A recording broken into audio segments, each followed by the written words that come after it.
Астанада Нооруз улуттук майрамына карата биринчи жолу Нооруз балы өткөрүлдү. Ага ар кайсы өлкөлөрдүн дипломаттары менен элчилери, эл аралык уюмдардын жетекчилери жана чет элдик компаниялардын өкүлдөрү катышты. Конокторду куттуктаган Казакстандын маданият жана маалымат министри Аида Балаева Нооруз майрамы жаңы форматта өтүп жатканын белгилеп, өлкөнү модернизациялоого жана маданий мурастарды жайылтууга, республиканы дүйнөлүк аренага таанытууга багытталган долбоорлорго токтолду. Алардын арасында балдын жүрүшүндө бет ачары болгон Казак Калча маалыматтык билим берүү порталы да бар. Иш-чарада Казакстандагы биринчи көп улуттуу бирлик ансамбле жана белгилүү Жошу фольклордук тобу өнөрлөрүн тартуулашты. Өз кезегинде дипломатиялык балдын коноктору казак элин жаңылануунун, берекелүүлүктүн, достуктун жана сүйүүнүн майрамы менен куттукташты.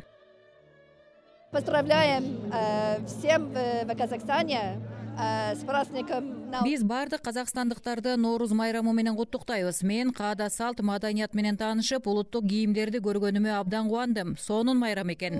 Культурные традиции, национальные костюмы Казахстана. Это такой блестящий праздник. This event is fantastic. First of all, Бул жердеги атмосфера фантастика десем болот. Биринчиден, ажайып казактын улуттук кийимдери көздүн жоосун алып, музыканттар менен бийчилердин жандуу аткаруулары суктандырат. Мен оркестр менен казак ырын аткаруу сыймыгына ээ болгонума кубанычтамын.